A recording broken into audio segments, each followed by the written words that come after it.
Welcome everybody to the first colloquium of the semester. It's my pleasure to introduce Professor Mark Devlin, visiting us from the University of Pennsylvania. So Professor Mark Devlin is an experimental cosmologist. He's worked on a number of CMB experiments, like ground-based experiments like ACT or Simons Observatory, and space-based balloons like BLAST experiment. Alongside the CMB, he also works on like astronomical objects like high redshift submillimeter galaxies, clusters of galaxies, early galaxy formation, and also star formation within our Milky Way. He did his PhD in UC Berkeley, and then he was a local here. He was a postdoc at the university for a couple of years before moving to the University of Pennsylvania as a faculty. And he'll be talking to us today about large-scale millimeter wave service.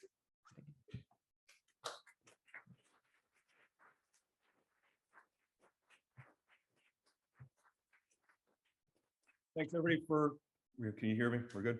Yeah. Thanks everybody for coming out on a wet day. I can tell you when I picked up my rental car this morning, I didn't know if I was going to make it, but it was a little bit wet. And I hear I'm the first non-Zoom colloquium in 3 years. So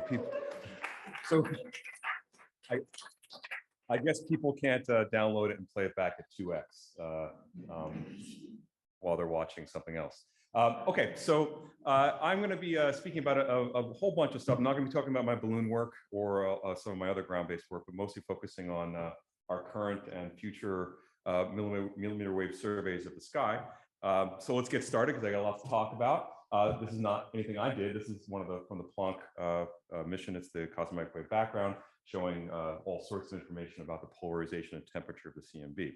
We're going to be going in a little more detail just to get started, get you warmed up a little bit. Obviously, this is the chart of the evolution of the universe, and again, one of the overriding themes of what we do is the evolution of the universe and how it happens and why it happens and how the physical parameters that govern our universe are all mixed into the whole works. I'm not going to go into this in detail. You've seen it many times, but basically the bottom line is, where is the stuff and when is the stuff? Where is it and when was it there? How is it organized, if at all? And really, how did it get that way?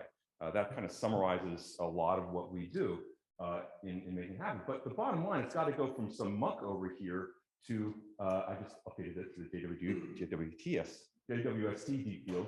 How does it go from something which is really essentially smooth to one part in hundreds of thousands to something which is incredibly well organized with massive density fluctuations, from the Earth, which is solid, to not the Earth next to it. How does it do that in really such a short period of time, 13.7 billion years? So that's kind of a cosmological question on its own.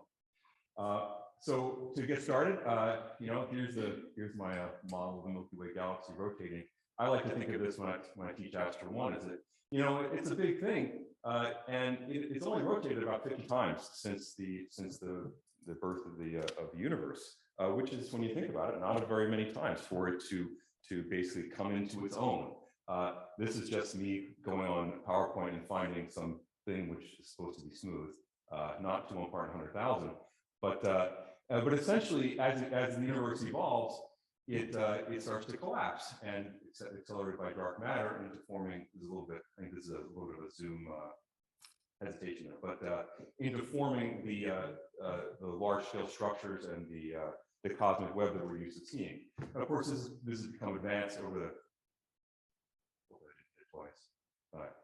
the last couple of years. It's much more advanced. Oh, I did it twice. Okay.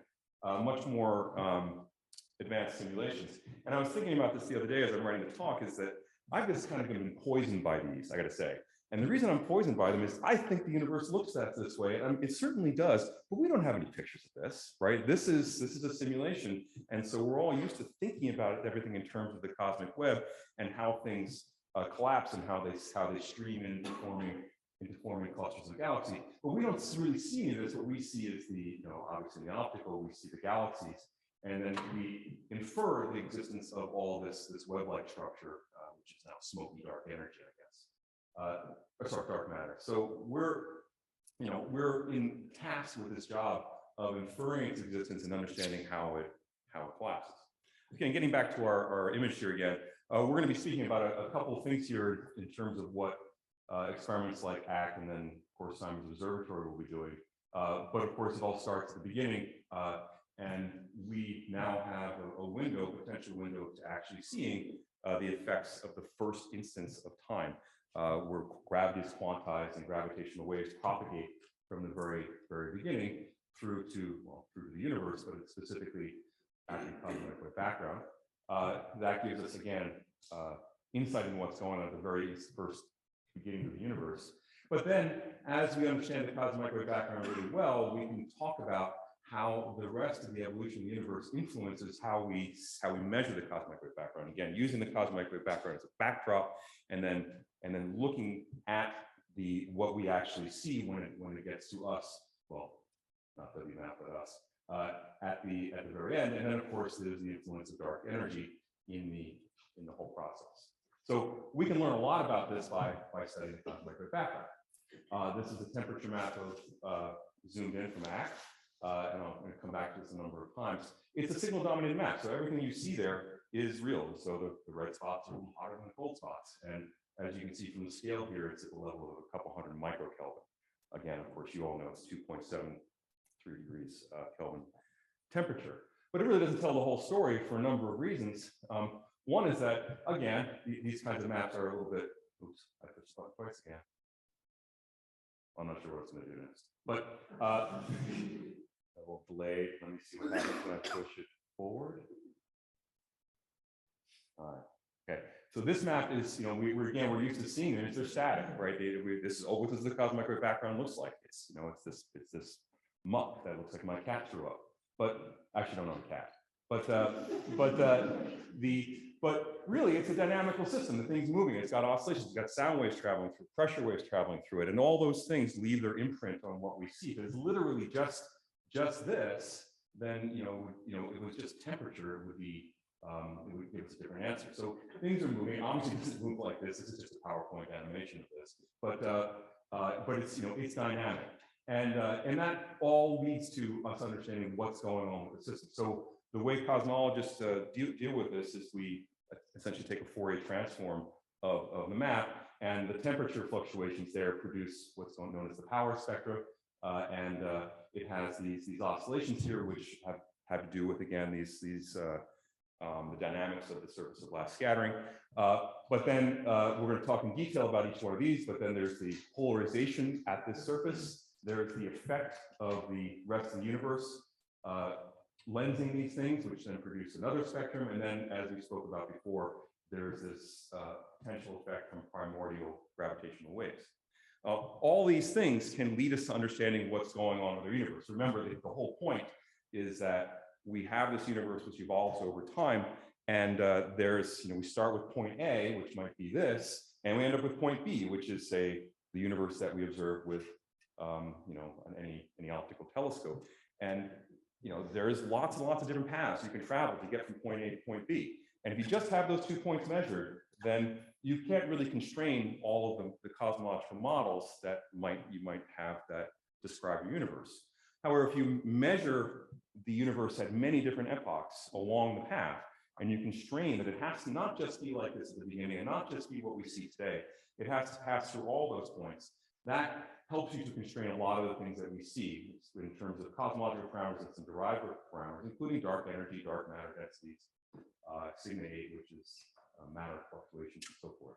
So all those things can be determined by very, very detailed measurements of this. And this is why we've been beating our head against the wall for about 20 years. Now, I say beating our head against the wall. Now, I know people who measure who are looking for direct detection of dark matter. That's beating your head against the wall. Okay, so we actually make progress every time we publish a paper.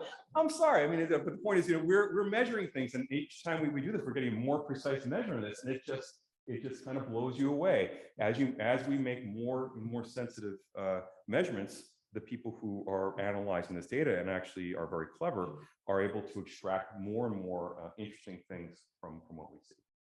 So I hit the button again twice. Okay. Luckily, I didn't screw this time. So back to our map here. The question I have for the studio audience is, how big is the map? I didn't actually put a scale on this one, right? But I've given you enough information to know the answer. Right? And I think it was this, but it came up. So, it's a Fourier transform. So most of the power is here at 1 degree, and your eye is pretty good at doing this, and you can count. It's about 10 degrees across, right? So whenever you see these maps, assuming it's not heavily filtered, you can do a lot of the work that we do. Well, the first one, and so forth.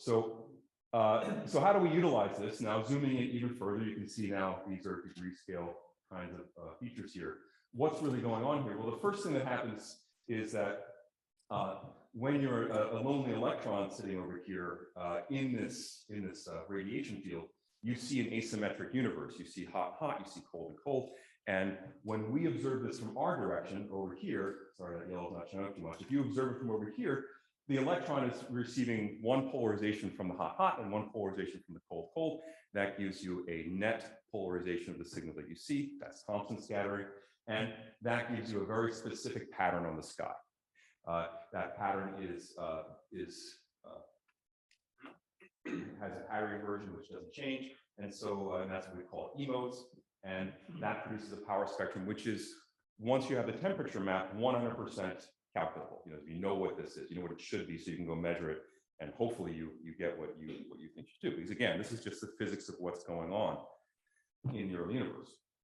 Now, when I throw in gravity waves into this equation, again, the gravity waves are propagating from the very early universe, and they're now passing through this surface here where all this activity is happening. They are squeezing and stretching space, and that gives you a velocity, essentially, of, quote unquote, velocity of the matter, which produces a very similar kind of action here, except that because it has both a tensor and a scalar component, it does produce E-modes, but those E-modes are A, small, and B, indistinguishable from the other ones. But it also produces a B-mode pattern, so-called B-mode pattern, which does flip under a parity, under a transformation. So that's a very, very distinguishable pattern. It's calculable in terms of how big it should be, given the gravity wave that would be passing through it, and that produces the thing that you've been seeing before. Now, the only reason you can see this is because I put such a large number here, right? The R value here, which is again the tensor to scalar ratio, 0.2, is really huge. The current sensitivity goal for CMBS4 is 5 times 10 to the minus 4, right? Just to put that in perspective. So it would be right here on the plot. You can also see that, which I haven't discussed yet, this other very, very annoying line, which is a lensing B mode. It's annoying if you're looking for B modes, gravitational B modes. It's quite interesting if you're not, which has a signal level which you can see is going to interfere with what you want to measure. So those are the two things that are going on basically at the surface of, well, many things going on, but a couple of the major things going on at the surface of black scattering when the CMB photons are created. So now that you believe that you understand what's being emitted from the surface, you can talk about how it's affected on its way here. And there are a number of effects we're going to talk about, I think 2 of them here. One of them is this, which is gravitational lensing of those photons.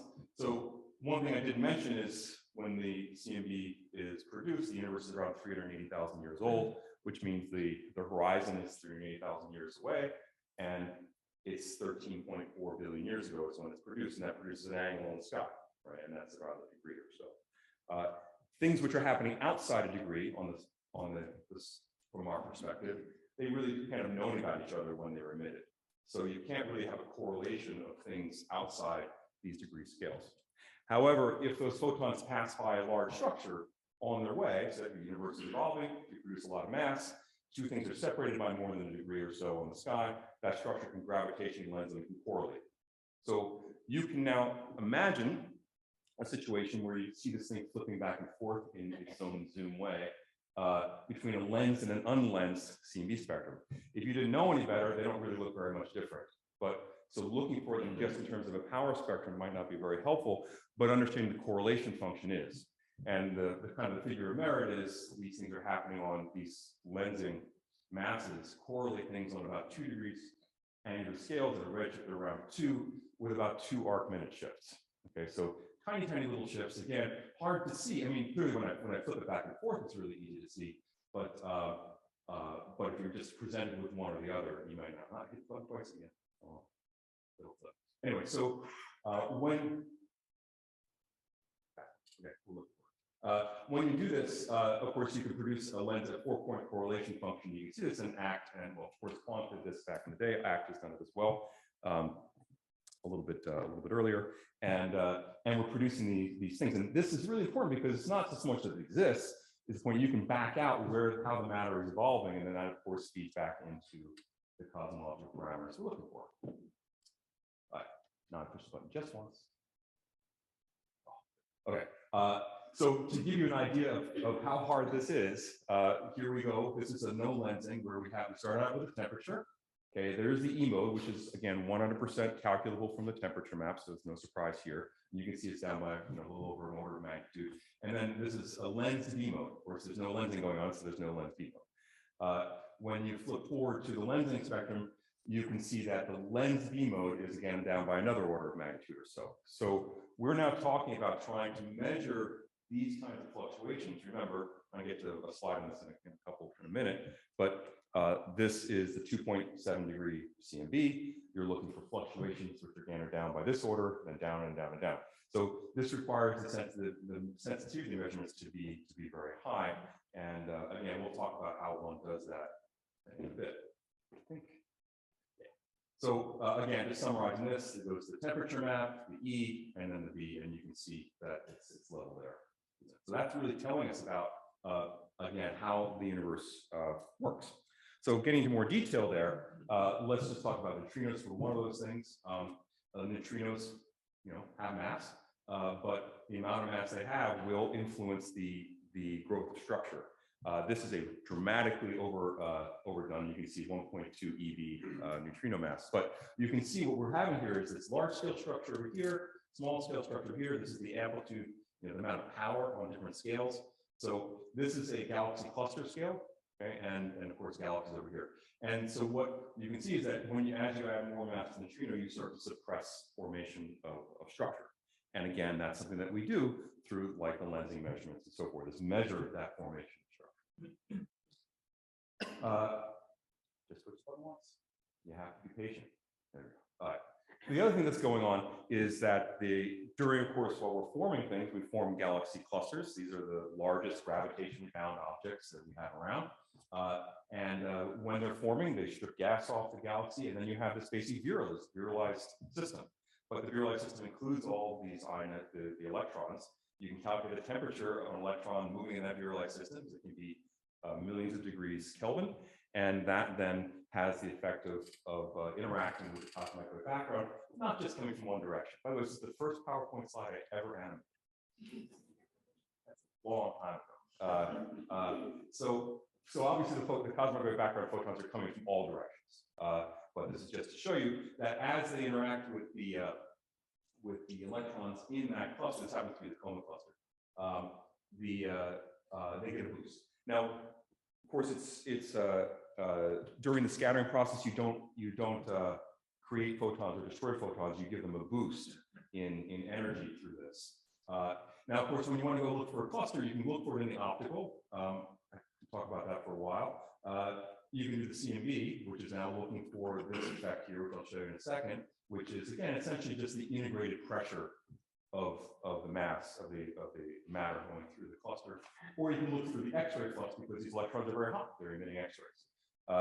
The advantage of looking for in the millimeter wave is that it goes as the electron density, and there's no cosmological dimming because as you get a cluster which is further away, now in a universe where the CMB is hotter, right? There's a redshift of 2 is going to be in a universe where the CMB is warmer.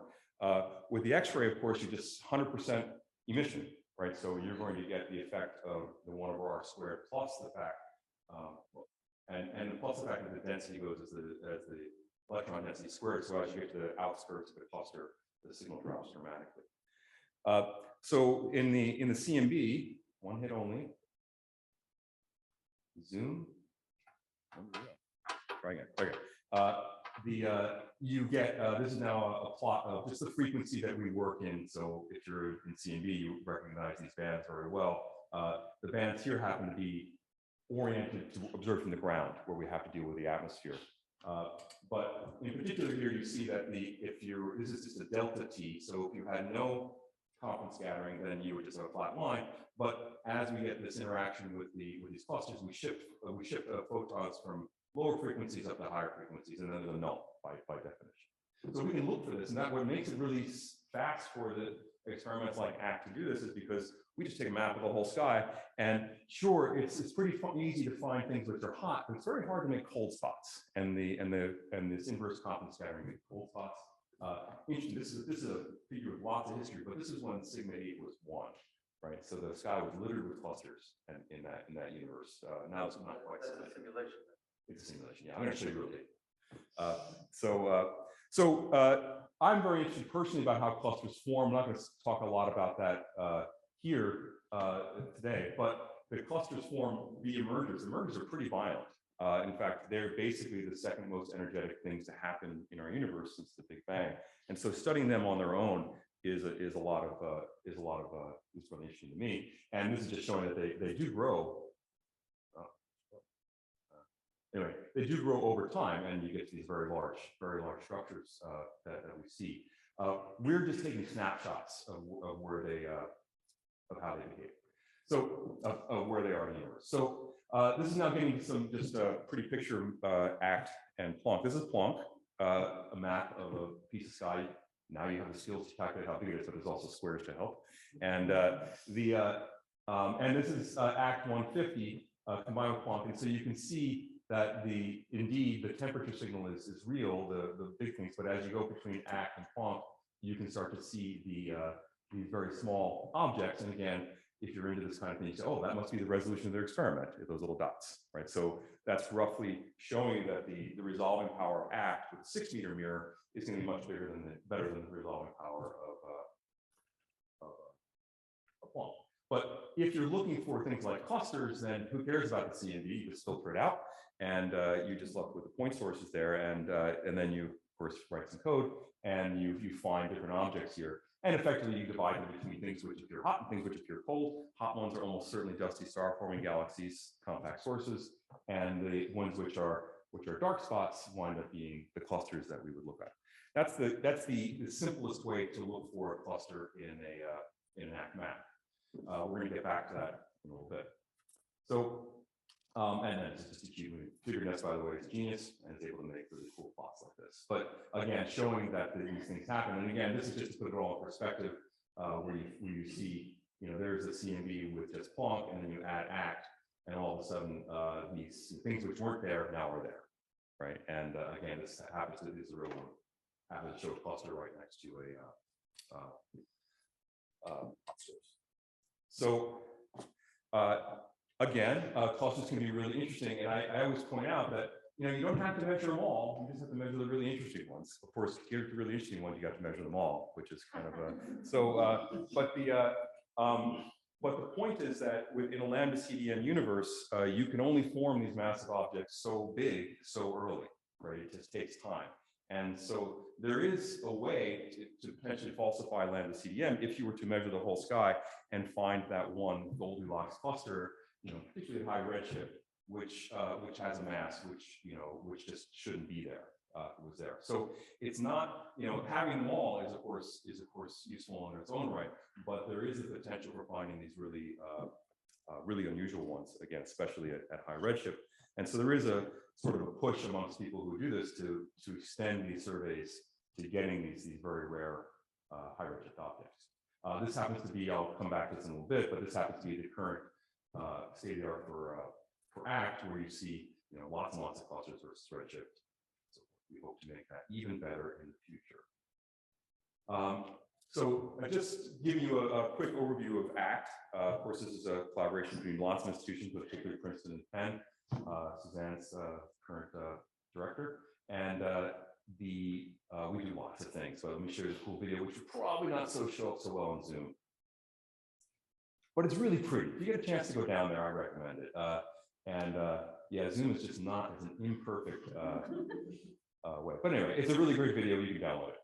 That's me and one of Suzanne's students walking on the telescope. It's been around for quite some time now. I think we had first light in 2006. Sound about right? 2006, 2007.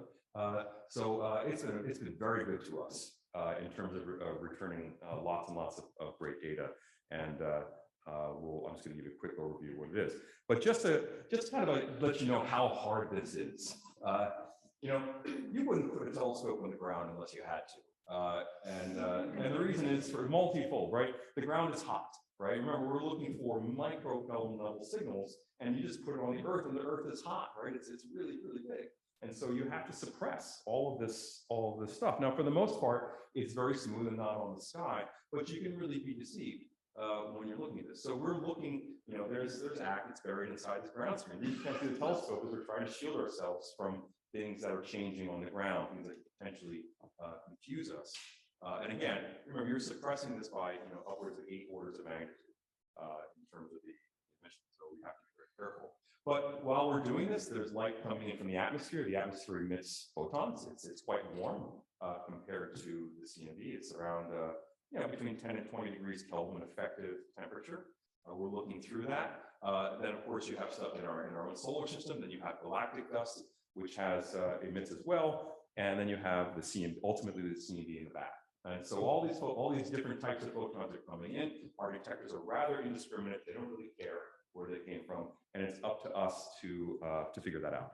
So we have to meet this challenge in a way to suppress all these things. Lots and lots of ways of going about this. We're not going to spend too much time on it, but people are very clever, and they derive ways of doing it. But the main tool we have is the fact that all these emission mechanisms come at different spectra, and so you can measure the emission, your signal at multiple frequencies, and then distinguish between all the types of emission, and then hopefully able to suppress it. If you happen to be in space, then of course you can add a whole bunch more and do a better job. With that in mind, of course, we built ACT. That, again, this experiment started again first light around 2006. It's a big telescope, 6-meter clear aperture. Clear aperture is part of the whole thing. You don't build telescopes like optical telescopes. You put a big secondary mirror in front of your face, which scatters all sorts of photons from the ground and then causes you more problems. The clear aperture is designed to make the suppression even better. The 6-meter is to get angular resolution. It's hard to see a cluster which has typical size of about 3 to 5 arc minutes. You want to be able to sort of resolve those. So the 6-meter gets you that. A big secondary mirror, relatively big, in order to get us a big field of view, and it's pretty nice. So we have, the heroes in Chile. There's the ground screen. There's the primary mirror, secondary mirrors over there, and then we have an inner ground screen which moves it. We're really paranoid about the ground, apparently. And the receiver is, at the time, a state-of-the-art receiver. Again, I'm not going to spend a lot of time on this, but it's essentially 3 separate smaller telescopes which are cooled to 100 millikelvin, the detectors over here, and a bunch of lenses and so forth to form the beam. And just to give you a size scale, the telescope's 20 meters. I'm sorry, the ground scene's about 20 meters, telescope's about 10 meters.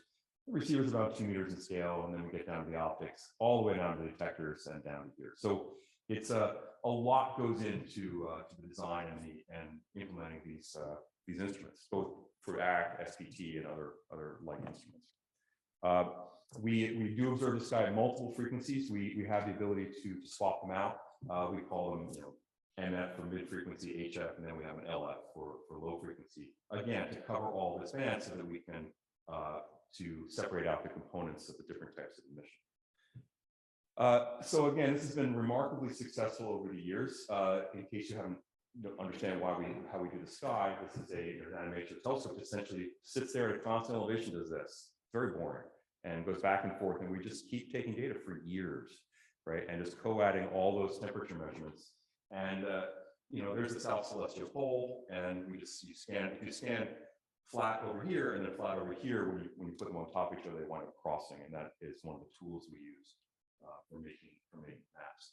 The other advantage is from Chile, you can observe a large fraction of the sky, so we can take our maps and go from different depths. We can go really deep on a very relatively small patch, or we can extend it to rather large scales. And that will affect the outcome, right? Because if you want to go look for that one rare, really big cluster, you probably want to go a lot of sky. You want to go and look for a little deeper, then you're going to have to narrow down the field. This gives you an idea of the coverage. And essentially we have maps which extend over very large scales, and then these deep maps over here. And we represent that with this kind of cumulative area versus the noise level of the map. And you can see as we go down to these deep maps, the noise level drops considerably. So we produce these maps, and they're very pretty. This is again a lot of people work went into producing this map. I couldn't possibly name all the people, but the depth of this map is around 11 microkelvin arc minute. Okay, so if you smooth it to 1 arc minute scales, or produce it in 1 arc minute scales, the pixel noise is around 11 minutes. And again, the color scale extends around 250. That's a temperature map. Then you can go and push it just once, and you start to look at polarization map. These are signal maps, and then you can swap back and forth between PQ polarization, and then you can look at a very flat. So there's E, and then you can go over to B. And there's a couple point sources. So maps are pretty, but the question is, what do you do with them? Lots and lots of different things. One of them is to go back to that cluster survey. And I'm going to talk first about the normal way we go, the original way we go through this, which is just eventually just filter the map and produce something. And now you can see the sky is littered with clusters. I love this animation here that just looks like one of these, deep surveys with galaxies, but these are actually clusters going out. So it's quite an impressive piece of work. Once you have this kind of thing, you just throw it out to the community, and they do all sorts of interesting things with it in terms of comparing with other surveys, which my group has done, but also just looking at the individual objects. The important thing is we're really starting to extend out the catalog of clusters at a relatively high redshift, and that's something that is again becoming a recurring theme. One hit. Okay. The other things that are really kind of exciting to me, in fact, this is a kind of my money page. The other maps are very pretty, but this one is just super cool. So the top one is a Y map. So that's looking at the gas, right, where the gas is, and it's flipping back and forth. It's hard to see. The red circles are clusters, but these aren't really found the same way as the other one. These are found. This is an entire map of Y, right, and so you can find clusters that way, of course, because there's a large concentration of gas in the clusters there. But now there's other signaling here too between the clusters, and that can be used to again understanding how gas is evolving, how the gas physics is working in our universe. The one below is something, again, I do cosmic infrared background research myself, and I've always been told that we're going to be able to use the cosmic infrared background to de-lens the B modes, which I'll come back to in a second. In other words, the cosmic infrared background tells us where the matter is, so it should tell us how much lensing we should get at the CMB, should tell us how much the lens B modes are going to contaminate the primordial B modes. We should know that to a certain level. This is a map which is a mass map, which is actually showing the ACT map in the back, and then the contours are the contours from the cosmic infrared background, and they are highly correlated. And it's really kind of cool to see that for real in these types of representations. The new thing which is happening, of course, is that ACT has continued to panel one button.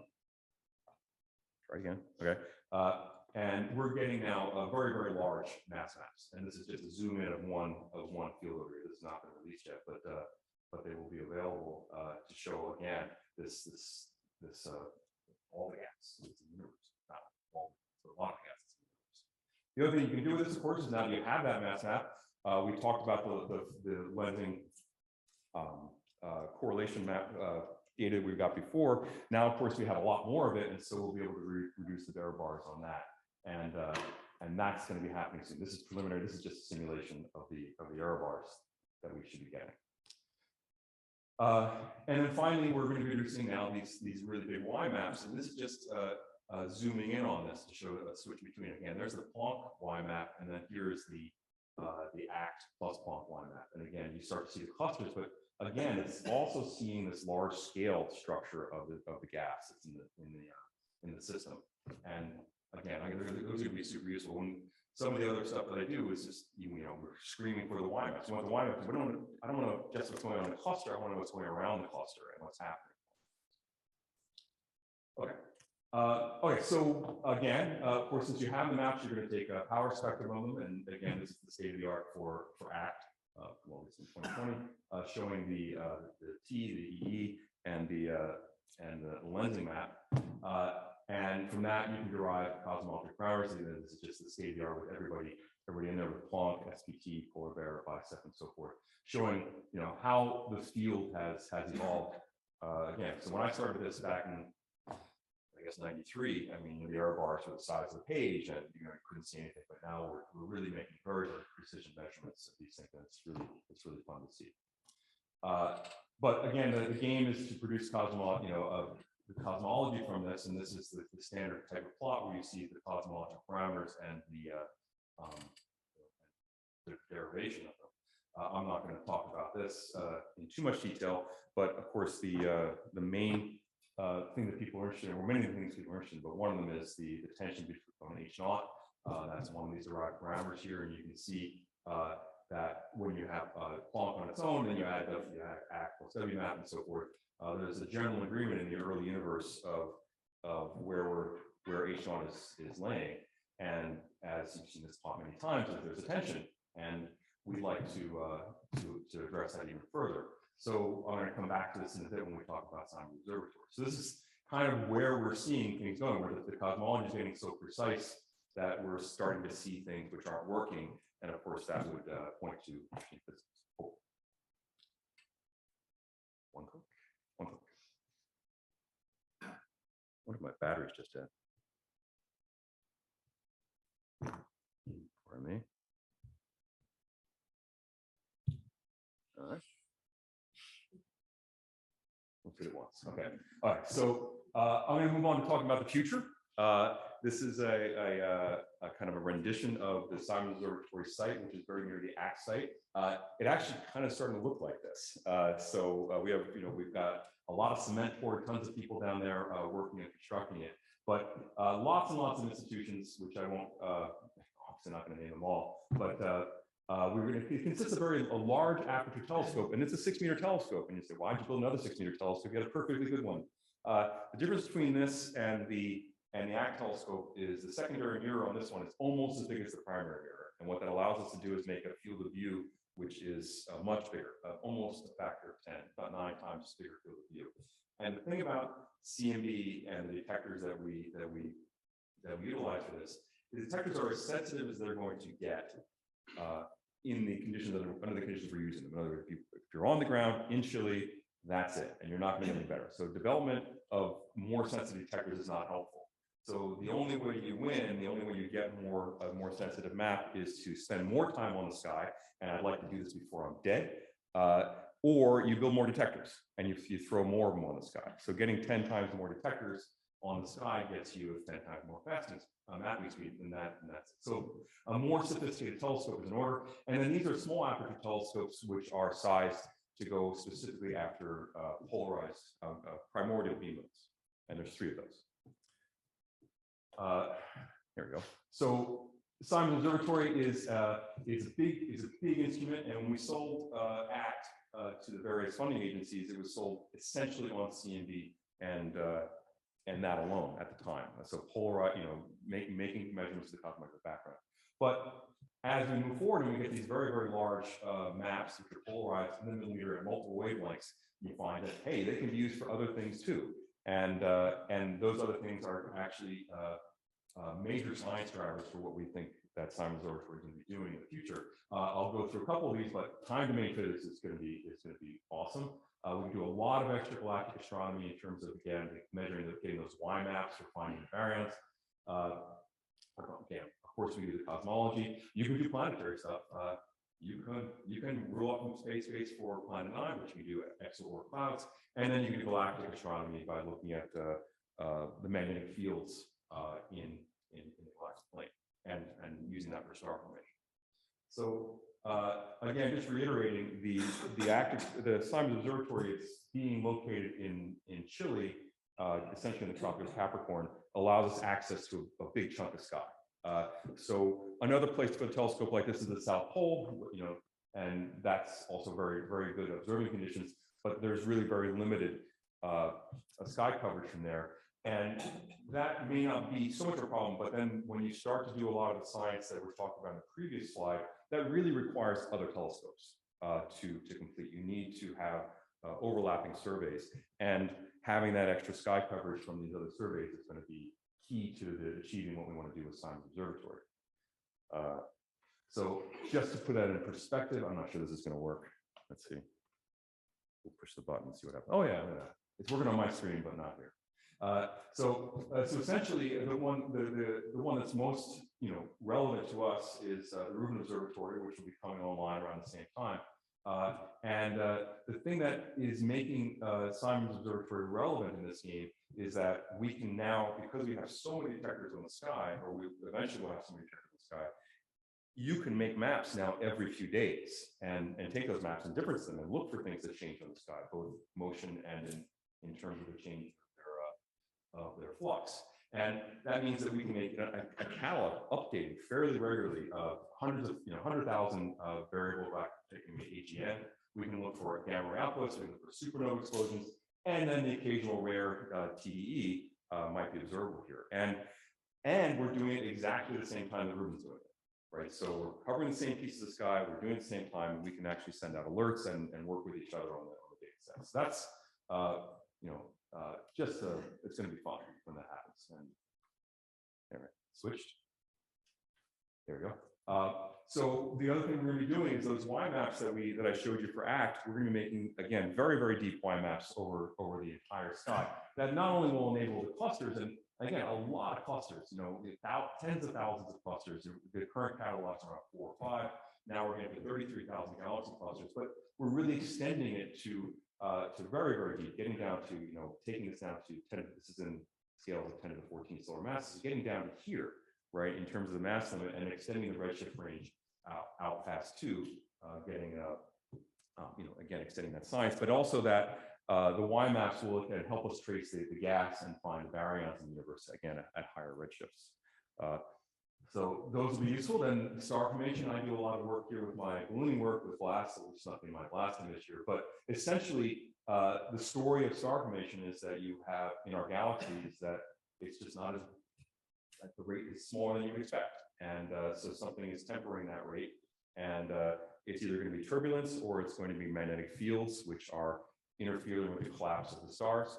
And the magnetic fields polarize the dust then emits asymmetrically.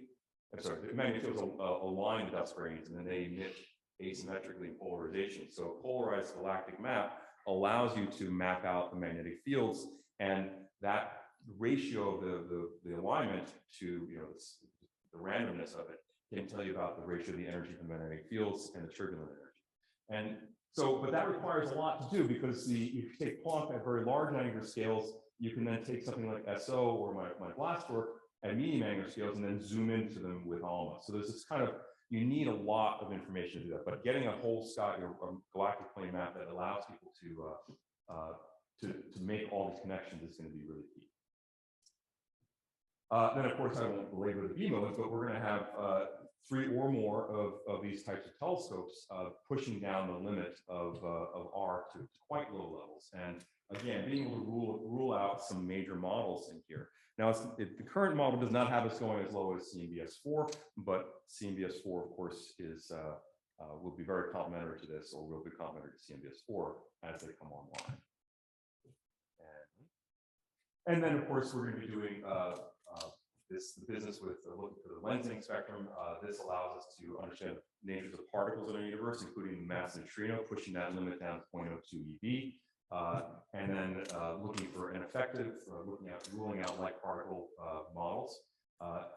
When you're selling this to the NSF, you like to talk about in terms of LHC. So this is an incredibly large energy scale of probing of the universe, getting down to these levels. So we can rule out spin 3.5 particles, light spin 3.5 particles, again.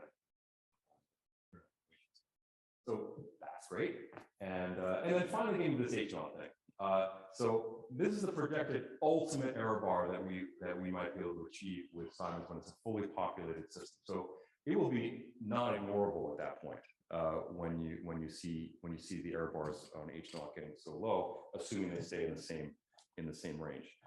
So that is going to be again one of our goals. I suspect people will be working things out in the midterm. In the meantime, it's going to take us 10 years to get to this point, but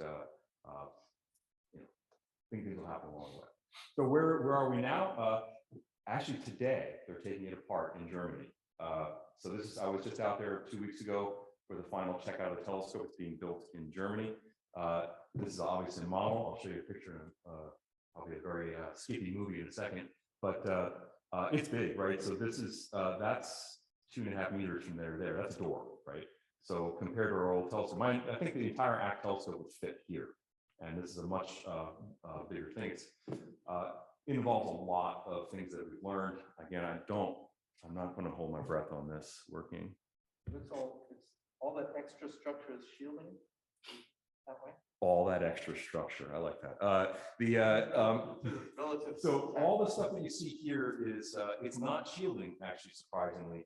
The main thing that we are able to do. So ACT was originally designed to observe just during the night, but very smart people have gotten it, so we get a lot of observations during the day. But it's just doesn't really hold itself together well during the day when the sun comes up. That white stuff there is actually the same material used to build a refrigerator, effectively, or a refrigerator house. And so it's meant to basically thermalize it, keep the telescope thermally stable. And now on the inner frame, of course, a lot of it is effectively shielding, but it also serves the dual purpose of keeping it. Let's see. I think it might have dramatic music. No. Anyway, so this is just a flyby of the whole thing. And until you ride up here, which I've done, up at the top, you don't really get an idea how big it is. But it really flips you around. Yeah, I think we're just going to have to pretend. But it does move. It moves really fast. So let's see. Yeah, I'm almost done. I'm just going to try to skip through this view graph.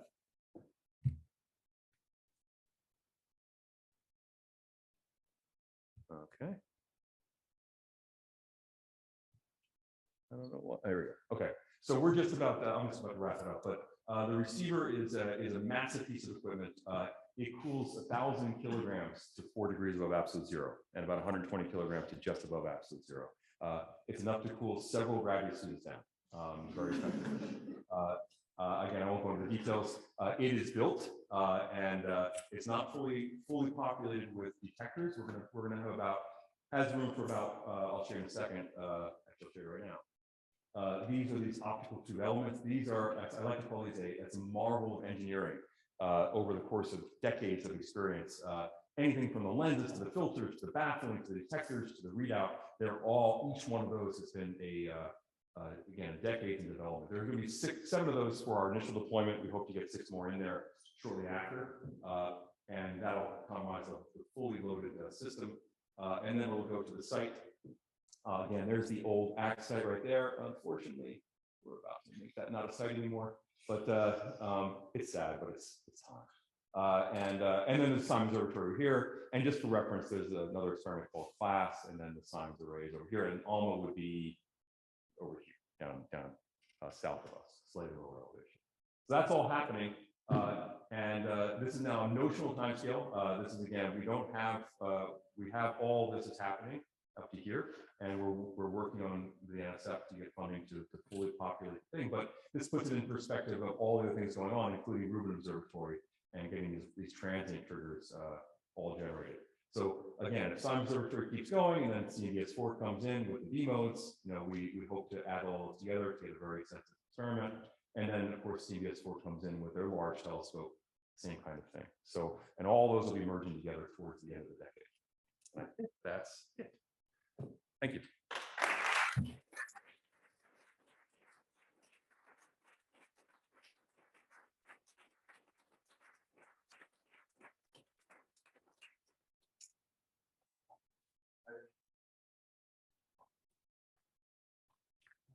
You alluded to this. So is the ACT telescope just being completely decommissioned, or is it being repurposed for something else?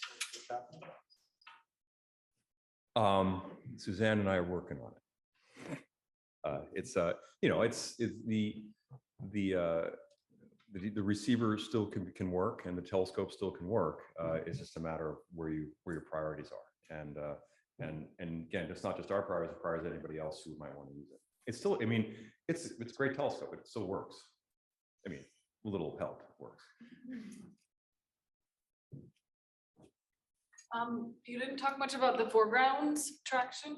I thought that for Planck already, they were having trouble getting a like high enough resolution foreground to like be, I don't know. To do, well, it depends on what you want to do, right? I But mean, if you go to even higher resolution in the CMB, like better observe, like resolve Yeah, CMB well, that's- structure, you need to trust your foreground Yeah, subtraction so- even more. my words on foregrounds are they can be arbitrarily pernicious, right? And so you're best to try to measure the spectrum in every single pixel that you plan on working with. And so you're asking me, will the Planck will be useful for us in our subtraction? Of course it will be, because it's very sensitive and it's all sky and has those kinds of things. On the other, because they also have 350 microns, which we don't have, but that has its angular resolution limits. And then we have bands that go up to 270 gigahertz that are designed specifically with their depths adjusted to do the science that we want to do. But then again, there's the large scale, there's the small scale science, like clusters, for example, and things like that. And then there's your V-mode science, which is way on the other end, and how well you have to do that. Now, of course, the resolution for Planck is plenty good for that, because the V-mode is this much smaller telescope and so forth. So you have to tune your depths and your frequency bands to do exactly what we want. And there, we have a forecast paper which goes into detail on that, on what the balance is. Now, will the dust fool us, right? Are our models too simple? Surely there's that possibility, but we've been very clever in the past. We plan on continuing being clever, and then we'll see what happens. Can you say more about why 3 of the small aperture telescopes? Where does that number 3 come from? How do they work with each other? Where's number 3 come from? It comes from money. Where is there's a 3? Why are there only 3? Or yeah, 3. Why not 1? Why not any more? Okay, so that's kind of loaded. There's a certain number of depth you want to get to, right? And so CMBS 4 depth is again 5 times 10 to the minus 4.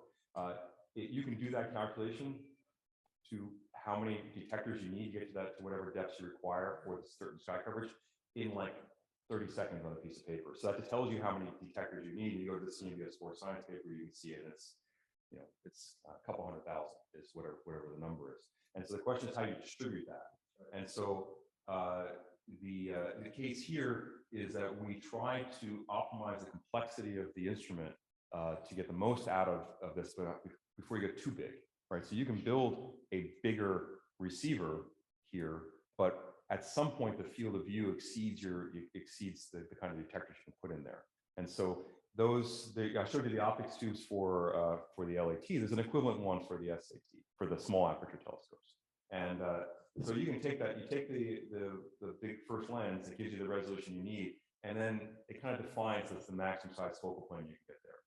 Now you can take several of those and stick them into one big receiver and then call it 1, but it's still going to be X number of those units with an X number of detectors behind it. And then you need someone to do the goal. So in the case of here, we basically, ran a model to see what we could afford, and we did that here. That doesn't mean these are not, that's kind of a soft target when you talk about how deep an R. I mean, I don't want to say 5 times 10 to the minus 4 is arbitrary, but it's definitely, you can move it around a little bit.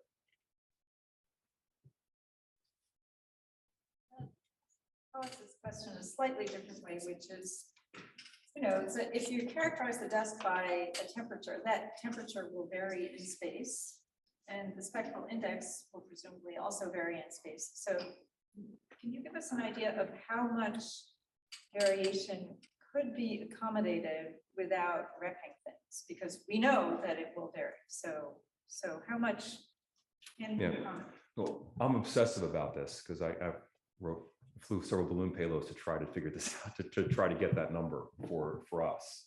In other words, what is the, again, how much does the spectral index vary, and how much does the signal level vary, and everything about the whole thing. So if you want to know how much can we accommodate, I think the answer is some, but not a lot. I mean, if like I said, we plan for the worst, which is to have as many bands as we can and design the depths. If we decided that there was things that you can do to fix it if you ran into problems is, for example, splitting the bands up. So if you really thought you had a problem, you could take the 270 band and split into 2 bands and try to get more parameter space in that. But I think you can't get around is a model, right? You can't just say, oh, let's just measure the 2 frequencies down at the CMB bands and take Planck and just hope for the best. So we've done what I think is a reasonable parameterization of what's required. And then as we go further down, if it becomes an issue, we're going to have to think again. I think the whole field will have to think again if it becomes that. Now, I would advocate you fly, if you flew just a space mission that just did the dust, for example, and try to figure, or a balloon mission to try to figure out how bad it is. In other words, are these the best? Is the best tool like the Large Aperture Telescope in Chile for doing the dust? Could you design a different experiment to do that better? I mean, the philosophy is that the further away I go in frequency, then the less good it is at predicting what's going to happen down there, because this arbitrary perniciousness. So if you really want to nail it, you're going to have to divide the bands that we have available to us into more bands to get the spectral sensitivity. So that's where we would go. And we have that ability. It's just expensive, right? If you start to,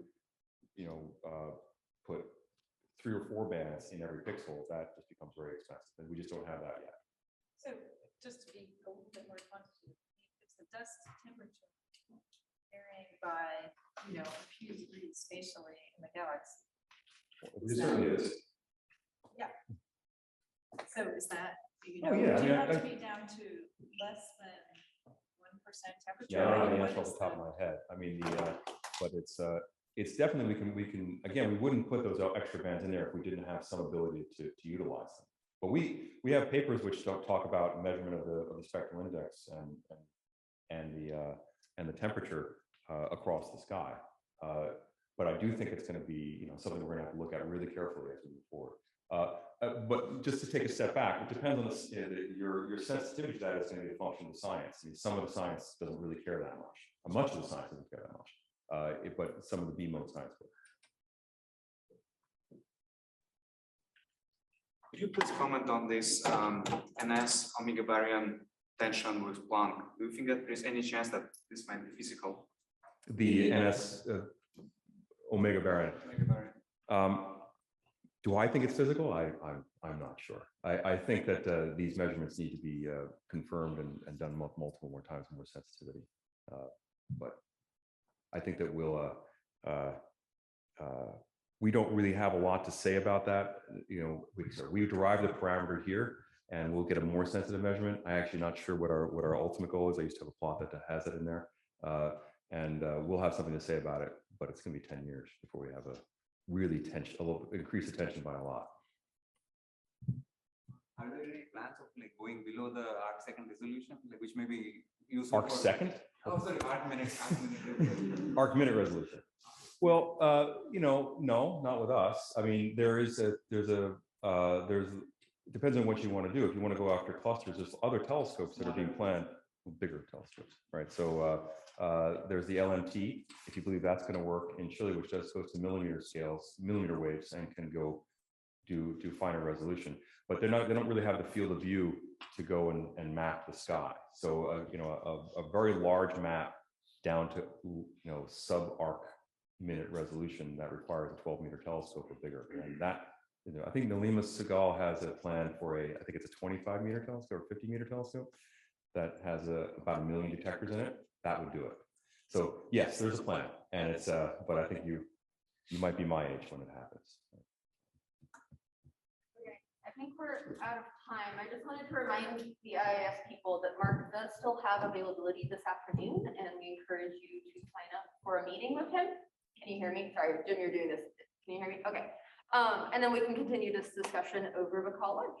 So thank you all for coming again. Let's make that happen.